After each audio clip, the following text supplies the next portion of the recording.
Hey, welcome to another episode of It Resolves. My name is Kevin. My name is Will. Welcome back. Thanks, guys, for tuning in, watching and listening, doing it however you're doing it on the podcast app, on SoundCloud, on YouTube, watching us. You can also find us and interact on Instagram, on Facebook, on Twitter. Oh, we've never said Gmail. I just realized. I guess, yeah, you can You could email us if you want. Do it. Email us now. Don't email us weird things, please. Email us or weird things. do it. I'll open Email them. Will weird things. Yeah, I'm fine with it. You probably won't surprise me. Challenge. Sorry. What did we say? Oh, Twitch and Patreon are the other two. Yes. Twitch and Patreon. Go throw something at our faces. Yeah, guys, we've been doing a lot over on Twitch with Parks and Alex. Oh, those guys are the MVPs. Yeah, they're streaming a ton. I know Parks is in sort of the middle of a sealed league right now that we're putting over on YouTube. So you can enjoy that, as well as Alex with his road to 100 wins. Good luck, buddy. He's a long way off, but he's getting there. Let me tell you, Atomic Wedgie's coming, dude.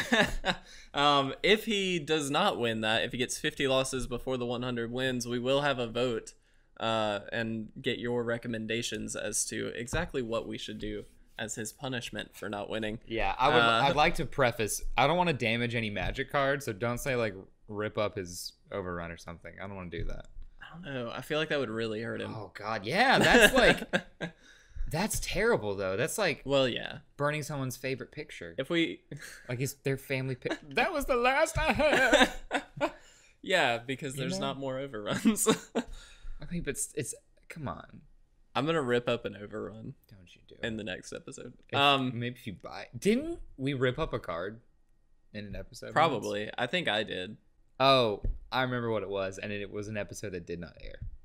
Oh, okay, yeah. I remember. I remember. Okay, yeah. That's not why. There are other reasons. No. That's a whole other thing. Yeah. But yeah, no. They really have been doing a lot on Twitch. All of that content is slowly being moved over to YouTube, kind of filling in the days where we're not doing the main series episode.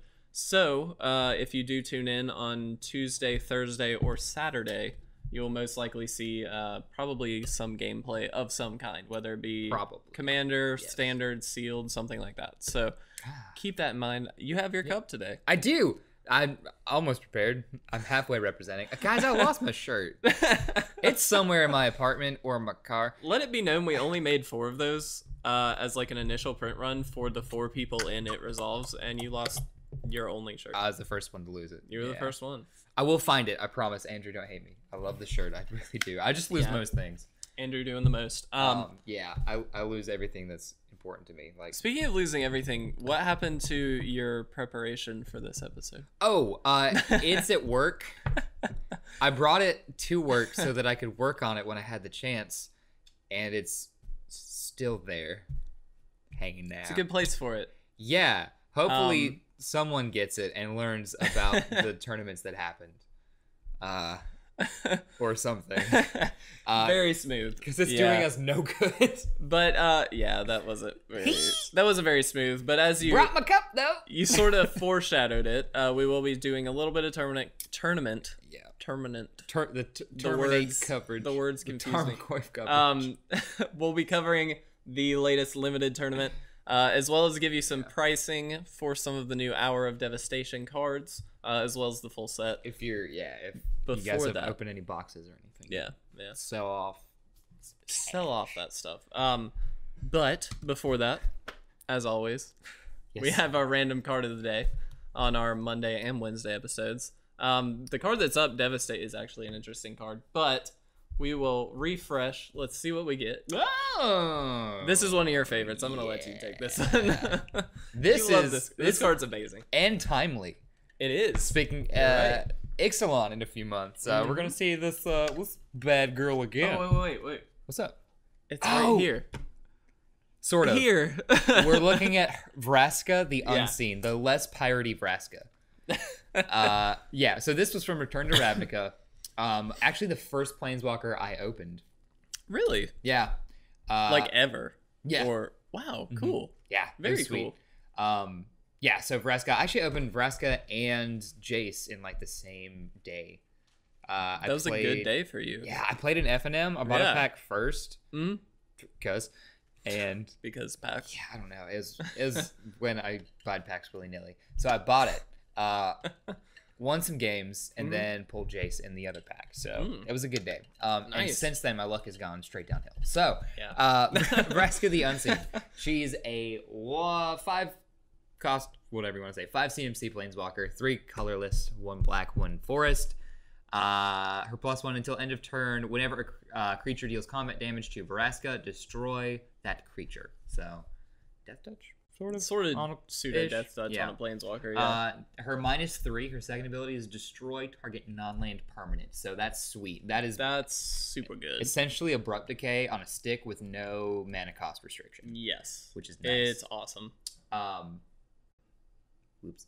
And then her ult. Sorry, my wife is saying things.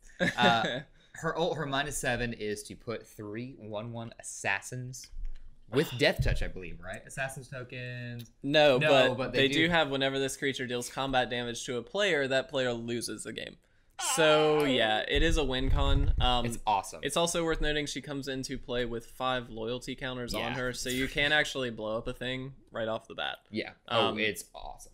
Very strong planeswalker. Obviously doesn't see a lot of play in anything like Modern. No, and here's the thing. Like, it is great to come in at 5 and blow something up. Yeah. But at 3, you get to destroy a creature, which is 9 times out of 10, I'd say the thing you want to get rid of. I would say so. You do it on Lily at 3. I think so. Which is better, I think. The thing about this, too, is a 5 casting cost planeswalker in Modern is just way too slow. Generally. Exactly. Obviously, there's some random exceptions. I mean, you get things like Karn and Ugin, but they're in Tron, right? Right, like, that's a whole other you never thing. play them, like, you for don't 7 play or them 8, on that, yeah. Right? So, this would be going in just probably a Golgari like fair stuff deck or like a Jund deck or something like that, and it just doesn't hit the curve the way you want it to. Not really. I mean, maybe you can make an argument for like a Jund tempo thing. Maybe, but that's not really what Jund does. No, not really. It just outvalues everything. So I mean, this is a very cool card, I will say. It's sweet. And it definitely in standard when it was in limited, it was fun. It was fun, yeah. People like Vraska. And it's also worth noting in like cubes and things, occasionally you'll see this pop up. And it's not like a signal like, hey, this is open, go into this. But if you're in these colors, this is a very solid pickup in just a cube draft or something like that. It's a win con on its own. It blows up stuff. All of those things that you want. Zapping things. Exactly. My favorite removal and just blowing stuff up is one of the most satisfying things in Magic. One of my favorite examples. Someone in a commander game, I forget the commander that pulls a guy from the graveyard or pulls 2 things from any graveyard. It like absorbs one's power and gets the other one's any flavor text. I'm forgetting the name. I don't know. Yeah, it's gonna be. I forgot. So he pulled Consecrated Sphinx. Its effect. Yeah. And then some ridiculously big dude's power. It was insane. And I'm holding Path. And I'm like, you can have a forest though. It's so fun to delete stuff. It is fun to delete stuff. Vraska does that. And very well, too. And it's worth noting, as you mentioned, most oftentimes you're going to want to hit a creature. Yeah, but against other decks, this does hit anything non-land, right? So other planeswalkers, which is, I think, probably the most notable of other things. But also enchantments, things like that. Enchantments, artifacts.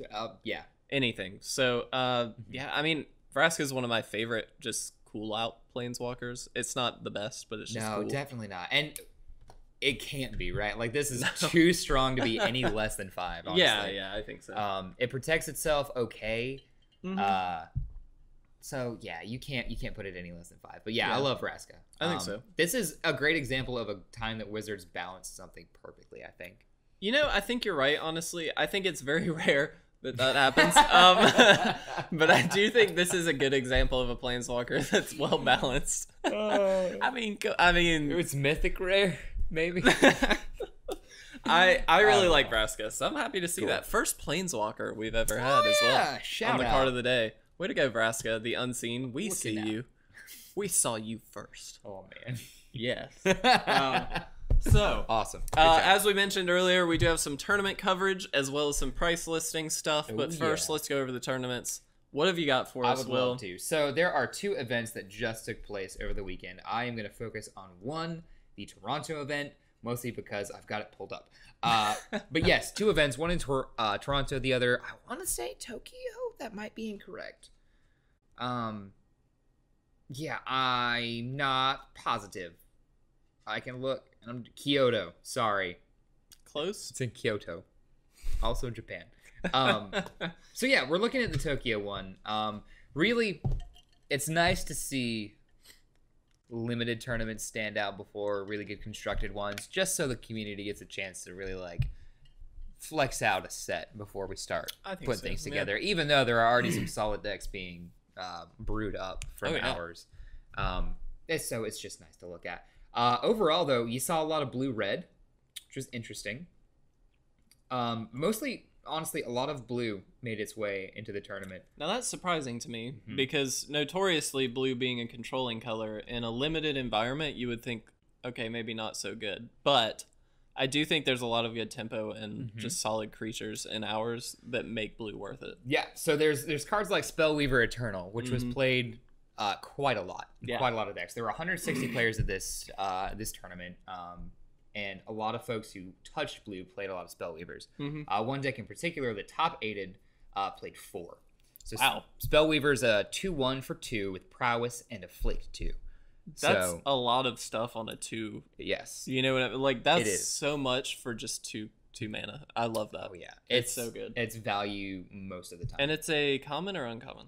That is a common, my friend. How, like, that's awesome. Yeah, it's a great common. Yeah, so definitely, really, not flavor text, keywords make creatures in limited. In limited, for Spellweaver's got 2 great ones. Yeah. And that's the only recurrence of creatures this dude has, which is kind of funny. And then you see, of course, also in blue, one of the best limited stars, Unsummon. Yes. Unsummon is played a ton here. Interestingly enough, only one deck that top aided had Unsummon in its list. Interesting. How many did it have? 1. Just 1. Well, I do think that, so with Unsummon, it's a super powerful effect for 1 mana. Yes. Again, very, very efficient, as with the creatures in Hours, I think. However, you kind of don't want too many Unsummons. I think there is too many Unsummons in a limited deck. And it's lower than I think some people might think. I would disagree. Okay. Just because if I like an effect, especially Unsummon, I want to keep them on hand. I want to have that multiple times when I need it. Okay. Is what I'm trying to get at, right? Because essentially that can be a huge tempo swing, or it can get you out of a sticky situation. Yeah. If it does the latter, gets you out of that situation, it's only buying you time. Yeah. So would it not be great to unsummon something 2 turns in a row? I mean, that's awesome. Yes. It also deals with the 4/4 tokens. And that was my upside to Unsummon, especially in this set, is that it's very, very good. Obviously, if you bounce a token, it's just dead. And so it hits a lot more things as an actual removal spell than just a bounce spell. And then when you do need it, it is a bounce spell, just to give you the tempo play, or as you said, hopefully give you a turn or 2 to build things up. Your cat made the weirdest noise. I don't know. These cats are weird. But the reason I say you can have too many is only because it's not a win con on its own. And so, for instance, like a creature, like the creature you just mentioned, which I am blanking on the name because you said Spellweaver Eternal. Spellweaver. Thank you. I think like you wouldn't play as many of those as you got, but if you got 4 or 5, you're like, yeah, let's play them. Obviously, because somebody did. With unsummons, I think I would probably run max 3. Well, I mean, it's still almost 4. Why not just throw in a 4? But I think the thing about it is, in limited, you can play more than that. You can play as many as you get. But I would only play 3 no matter how many I got. Here's the thing. It's not a win con on its own. That's fair. But if you're playing it as a tempo play, it helps you get there. If they just gassed out to drop their bomb, all right, well, now they don't have their bomb for another turn, and I can swing in maybe. It is definitely best served as a, like, tempo combat maneuver, right? To bounce either before combat or at the end of their turn after they played something. When they're tapped out, you throw it back, and now you can swing in for a bunch. Here's my other downside with it. Talk to me. I agree with everything you're saying. Here's my other downside. That seems big to me. It is big. However, what I don't like about Unsummon, the only downside I see, is after you play it, you are now down a card. That's a bad thing in a limited environment because you want to be able to keep playing your stuff. And if you don't have anything, if you just have tons of unsummons, that's bad. Here's what I'm saying. Because it doesn't replace itself. So you're not up at... Here's my argument for Yeah. that. You do not replace Unsummon with another card, no. You don't get to play something else. What you replace Unsummon with is pressure, is damage, is a turn that they are off of a threat. So no, it doesn't replace itself literally in your hand. I just think I think that's a bad thing. No, it replaces itself via value. Because I mean, the value's there. You've either bought yourself another turn to stay alive if you were looking dead, or you've bought yourself maybe, worst case, like 4 or 5 points of damage. Right, which is all valuable. And that's crazy. It's great. Right, think about lightning bolt to the face. Is that a bad play? No. Okay, you don't get lightning bolt, but it doesn't replace itself. It's 3 damage to the face. Right, but that helps you. To me, that helps. I don't know. I still stick behind. I would probably not play more than 3. I would play as many as came to me. Okay, that's all I'm saying. That's fair. Unsummon will never be bad. It's not a bad card. I'm not saying that. Maybe if you're looking at a hand of 4 unsummons and 3 islands, it's bad. But I mean, yeah, but it's really you bad just, in that situation. But you just don't have that hand. Yeah, that's fine. That won't ever happen. So continue. I will. Yes. I like interrupting you. It's fine. It's fine. I'll sandblast you all day about cards that I know are better than you think they are. Okay. It was just funny. We just had to talk about Eidolon. I want to make a burn deck. And you don't want to put Eidolon in it. Don't, but it's good apparently. It's very good. I see it is kind of like Unsummon is. So let's talk about the winners, Kev. Okay. Let's talk about the top 8. Yes. A lot of blue in the top 8. A lot of red-blue in the top 8. 3 decks in particular. Wow. Yes, and of course, it being limited, they're all very different. Yeah. So we're not going to go over a ton. Their creature packages, pretty similar. You see a lot of except for the one guy who got the Locust God. Yeah, Locust God kind of wins you games. Yeah. So a lot of recurring creatures though in Burning Fist Minotaur and I think great creature Thorned Moloch. Proving once again, First Strike is a huge ability in limited. One of the toughest things. To be able to outclass in combat is just one of the most valuable things, I think. Oh yeah, it is big. You want to be able to trade for, well, not even trade. You want to be able to get rid of guys and not sacrifice your guys, especially when Death Touch is as valuable again as it is. Yes. It kind of just makes Death Touch guys chump blockers. Which that's fine. So yeah, a lot of blue. But the deck that won, not blue.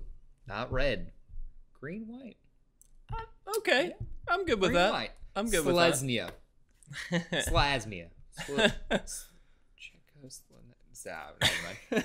I'll think of something later. What? Selesnya deck, real creature heavy, of course, as you'd imagine, with some cute little combat tricks. Mighty Leap being one, which is one that I would. That's interesting. Yeah. I mean, again, that's you only play limited, right? Yeah, and it's not a terrible combat trick. It's not one that I would really think highly of either. Spidery Grasp is also in here. Give something +2/+4 in reach. I mean, untap it though. That's big. That's big. To be able to swing in, but then play Spidery Grass, untap something, and have it pounce on a guy. That's kill fair. it. That's really a cool big trick. 2 Sandblast also another card I think I've written off. Did you really Sandblast? I think if it's what I'm thinking, it is. Deal 5 to target attacking or blocking creature. Oh no, it's not right. Good removal in white. Yeah, that's why I like it. I was gonna say I wouldn't think you would write that off. No.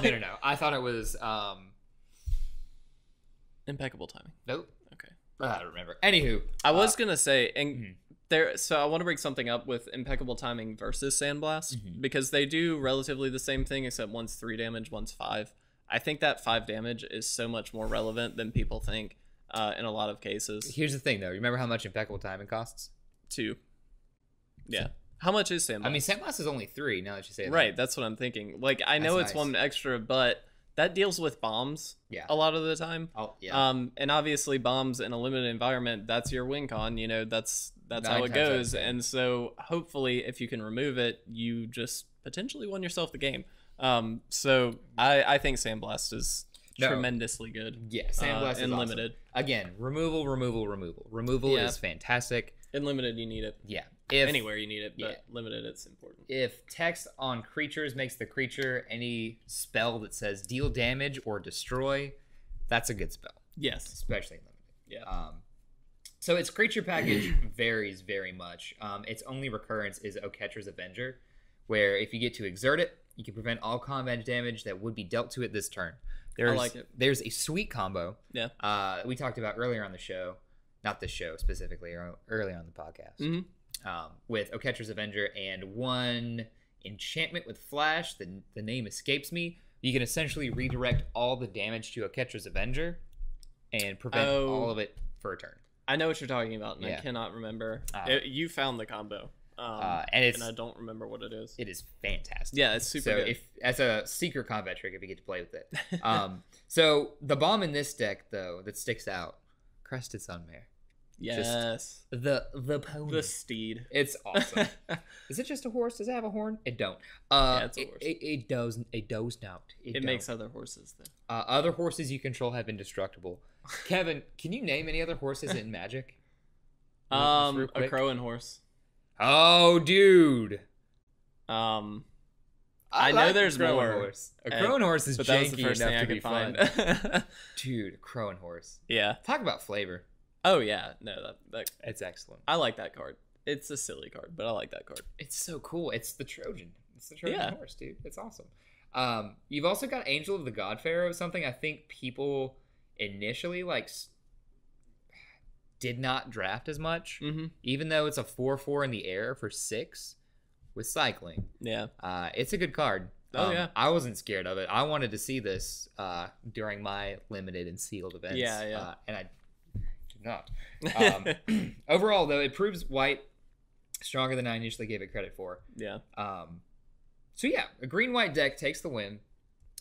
I'm happy to see that. There's not a Just ton else to talk about, Yeah. not having viewed it. Except for, of course, they did run one cartouche of Solidarity. There it is. The white cartouche makes a comeback. Not even. It won. Dude, we said it was the worst cartouche, if you didn't know. It was, for me, it was between that and the red one, but I think we both agreed that the white was the best. Or the worst. Well, not the best. Sorry. The green's the best. I feel like the white's the worst. Yeah, definitely. Yeah. Basically, takeaways from this limited tournament. Essentially, I had my point. Oh, draft unsummon. That's it. That's all you gotta do. I had my point. Apparently that didn't win though. So no, it's true. If I had my book, if you have been prepared. Man, bummer. Well, thank you for bringing us that. We'll probably, if I assume it was broadcasted somewhere, so we'll probably I hope we get to watch it. We can sit down on it together sometime. I'd really like to do that. We've actually done that once before, where we had a viewing. Just the two of us. We hung out and played Magic. It was a modern tournament, I believe. And we actually just watched the live stream and stuff, and it was awesome. On Twitch.tv. We encourage you guys to do that, actually, because first of all, it's just a fun thing to do with friends. If you got a Magic group, cube, do something fun, draft, and watch some Magic. It's really fun. If there's a match you're not particularly interested in, it's fine. You're playing Magic. Yeah. If there's one you really want to see, it's there for you. It also, ideally, when you're watching these, especially since these are mostly standard tournaments as of right this minute, hopefully this builds your standard game, right? Like you're able to learn a little bit from it, if that's your goal.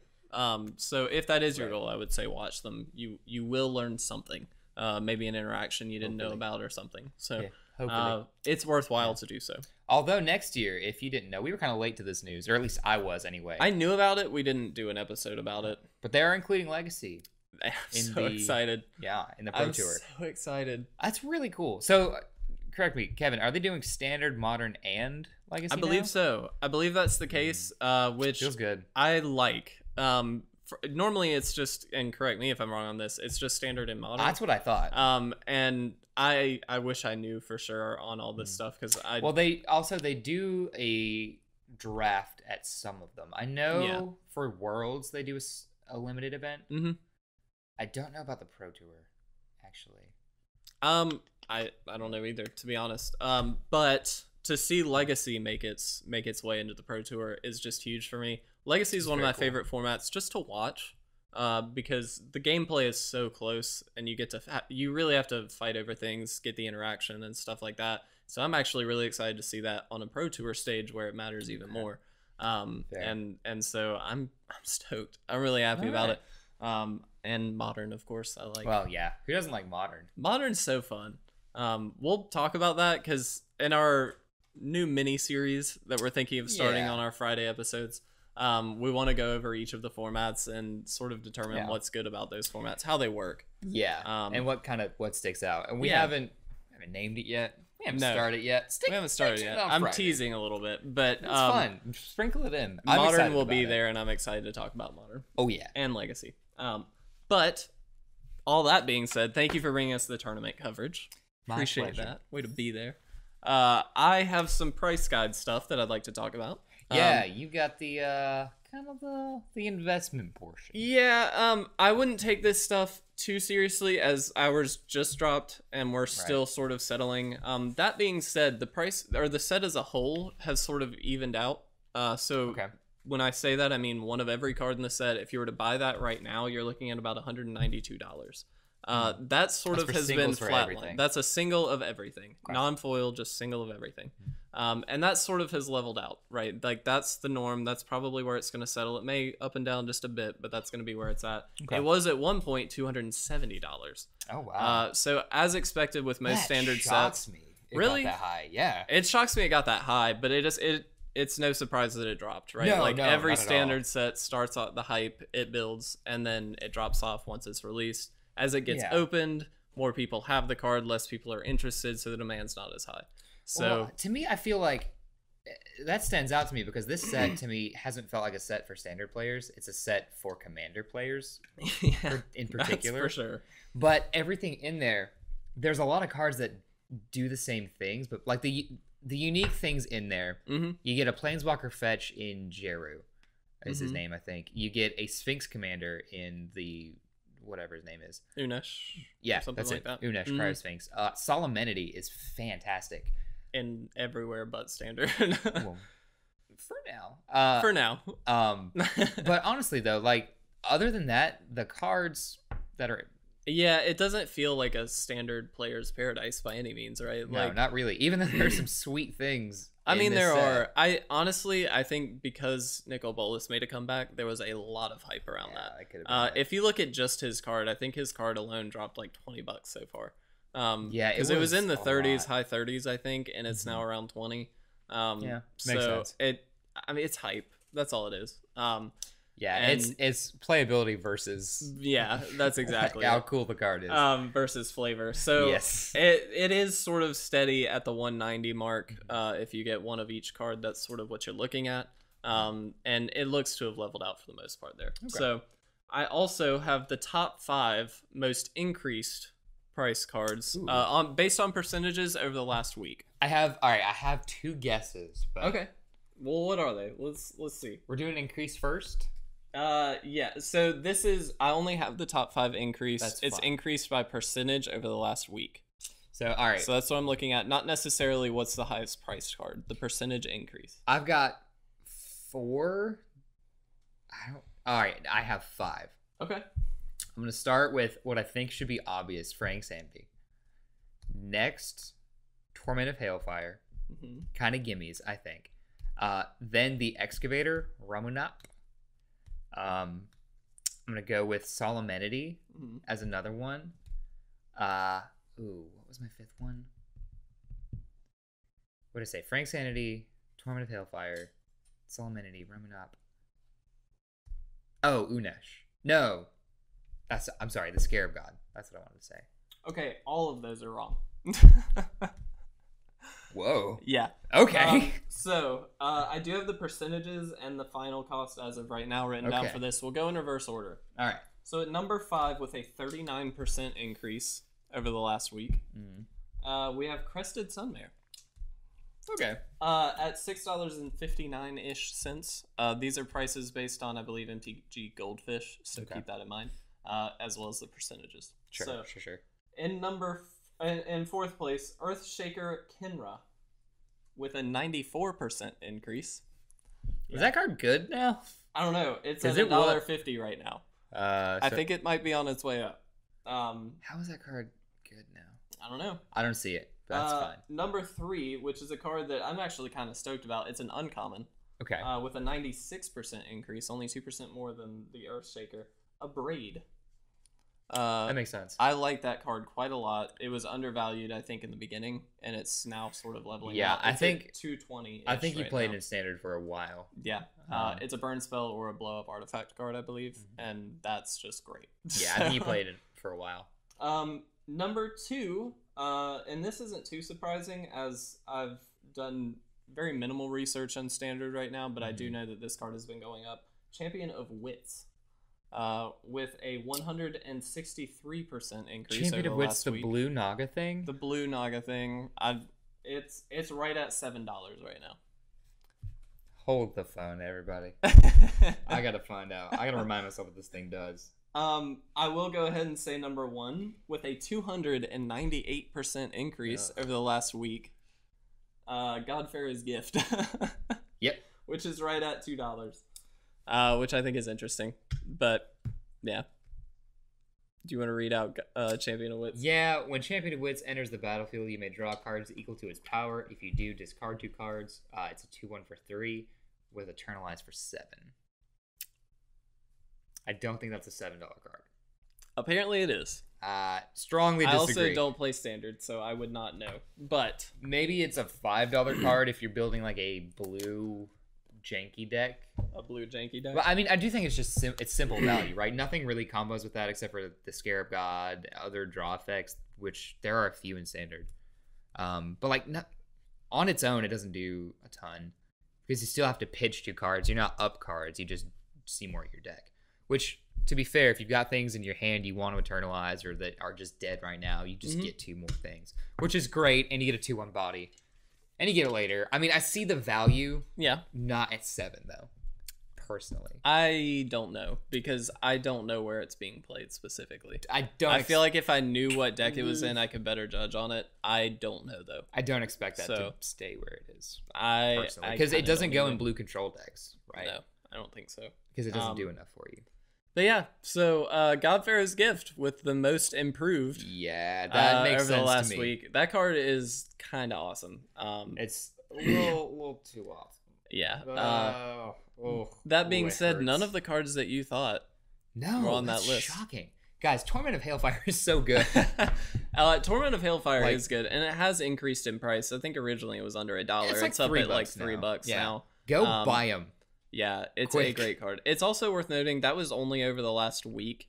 That's fair. So there may have been other cards that have actually increased more over time. However, just in the last week, those are the top 5 that have increased.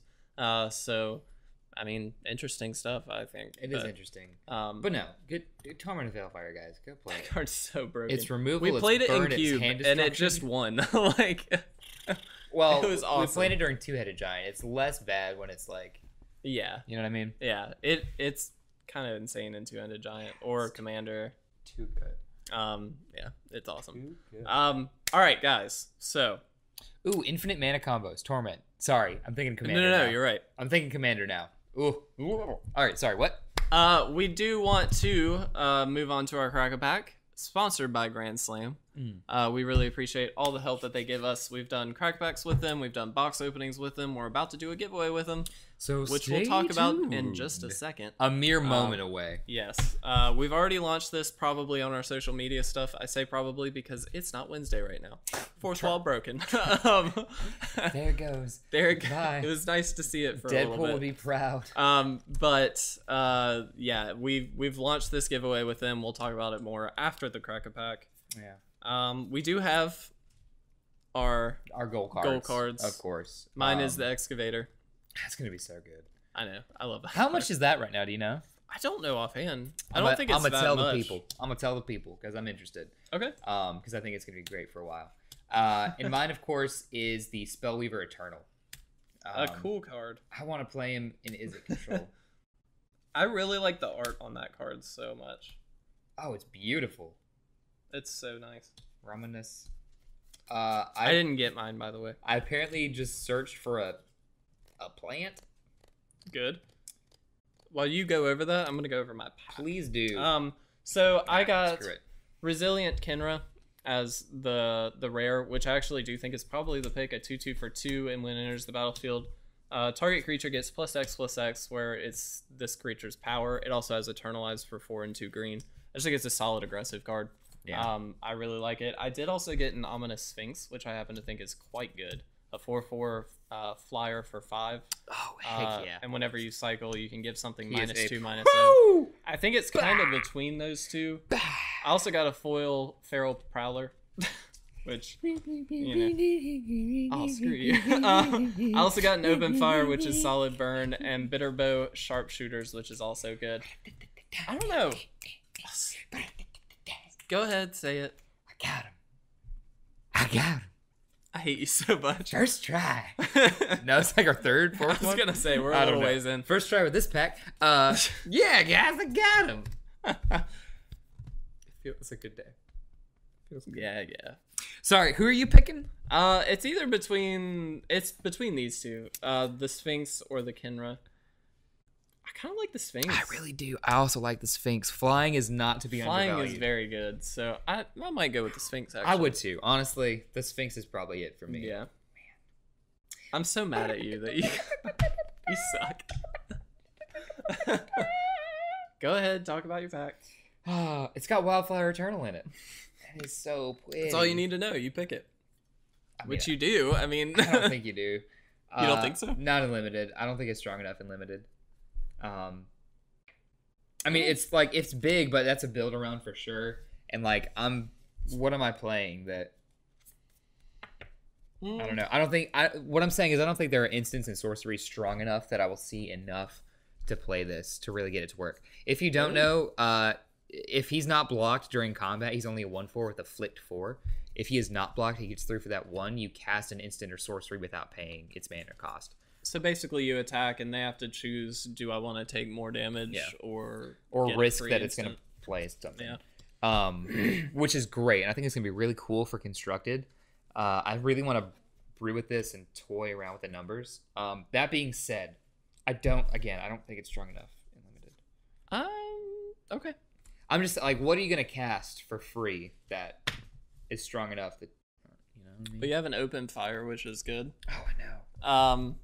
You also have the Struggle to Survive, which is pretty good as an instant or sorcery. I mean, there are some hits. It is a build around card, but I think you would get enough. Unsummon. I mean, yeah, it's just 1 mana. I just cast Unsummon. I'm just saying. I just leave Unsummon mana open all the time. I don't know. I'm scared of it in limited. I'm not saying it won't work. I just don't think it will. Okay. I have Rampaging Hippo. A really good bomb, which I'm thinking about taking over Wildfire Eternal. He's a 5/6 with trample for 6, buddy. Wildfire. I don't know. You do you. Wildfire? What are you talking about? Wildfire Eternal. Oh yeah, but I don't know. I don't think it gets there. That's all I'm saying. I would take Wildfire Eternal. I think, even if nothing else, just to see if I could make it work. That's fair. And that art. Oh, man. The art on that card is probably my favorite thing. I want to fill a page of these. Yeah. It's so cool. I want to fill a binder of them. It's going to happen. I'd help. It's going to happen. Send us your Wildfire Eternal. Please. And your Electrickeries. I need this. Jeez. You don't have 30? I do have 30 Nighthawks. Nice. My favorite. Yeah, so I think it's Rampaging Hippo for me. Okay. I feel a lot more comfortable drafting green stuff because green's really strong and limited. Because green is really strong. That's fair. All right, fair enough. We do also want to mention. Well, first off, you're gonna have to find a new gold card, but we also do, as we talked about, have a giveaway going on right now, guys. Basically, we are doing a tandem giveaway with our sponsor, Grand Slam. Yeah, this is exciting for us. Yeah, this is huge. Kind of big. Basically, it's only going to run for a week. So you have a week from today, from the day this video goes up, to get your entries in. And what we're doing is we're giving away, the It Resolves podcast is giving away 1 Arch Enemy set. It's a $60 value. In addition, Grand Slam has put up their own Arch Enemy set and is giving away their own. And you can enter to win both. Here's how. Here's the deal. All you have to do, follow us on Facebook, okay? If you follow the It Resolves podcast, you're immediately entered to win our giveaway. If you follow Grand Slam, you're immediately entered to win their giveaway. You can enter both, as I said, so you can follow both of us, you'll get an entry in both. if you share the post and tag one of us or both of us, you'll get an extra entry in who's ever you tagged. Okay, so you can tag both of us, so you can get a total of 2 entries in each giveaway. Yeah, for 4 chances to win an arch enemy. Yeah, you get 4 chances overall, so you have up to that many. We really want people to get involved with this one. We want to hopefully grow our Facebook as well as Grand Slams. They've done a lot to help us, so this is our way of giving back. So this is sort of a call to action to you guys to go help Grand Slam and our Facebook page out and build this community up a little bit. Yeah, we want you guys to enter. We want somebody to win this awesome thing. And if you already follow us on those pages, you are already entered. You are already either one. Yes. So go get yourself some more entries, girl. Exactly. You're immediately entered already, but if you want that extra entry, all you have to do is share the post and tag us. So you do have to tag us on Facebook. It's worth noting. We are posting this to Instagram and things like that just to get the word out, but this is all a Facebook focused giveaway. Yep. So you do have to post it on Facebook, so keep that in mind. But if you do that, you will get those extra entries, and we will make sure to keep track of everything and pick the winners a week from today. That's exciting. Yeah. It's big. This is a big one. This is, again, $60 value. So that's just one of them. You can technically win both $120 value for nothing, right? Yeah. All you have to do is enter. And those cards go in there that are in there pay for themselves. They do. If you bought it outright, you'd have some value. There's some awesome planeswalkers in there. There's lightning bolt in there. There's things like that. It's also a set in itself. So if you've got a group of friends, 3 or 4 friends that you want to play this with, you can do that. We encourage you to do it because it seems fun. Sweet format. It is very sweet. One person against 3. Seems unfair. Super cool. Unless that person's Nicol Bolas. But no, really, it's a really, really fun format. Yes. This is the second run, I think, of an arch enemy. Yes, I believe that's correct. And this has been out for a while, so you might see or hear some things about it, but maybe you haven't gotten to play it. Yep. Maybe someone's been talking about it, but you don't know how you're going to get one. This is your shot. All you have to do is enter. Again, it's completely free for you guys. All you have to do is 100% follow us and post. And you really only have to follow us. So, but we do encourage you to go over to Grand Slam, like Grand Slam's page as well as our own. Tell them It Resolves sent you. Yeah, tell them It Resolves it. We'll see and track how many people end up following. Hopefully, we'll get a solid boost out of it and build that community, and then we'll be able to do some more stuff over on Facebook only. Excited. We've got some plans. We do. Friends. So this is by no means us moving off of Instagram, just to clarify. Oh, no. God, no. We love Instagram and all the people over there. Yeah, Instagram is the best. Cool. We've done a lot there. So, but we do encourage you to do that. Anything else from you about the giveaway? About the giveaway? No, I just want to read. I just want to read the flavor text. Okay. For Rampaging Hippo, respect is earned through deeds, or the capacity to bite someone in half. So kids, go train your draw strength. With that, guys. Kev, you good? Get out of here. All right, I think we're good. My name is Kevin. I was gonna say something ridiculous. My name's Will. This has been It Resolves.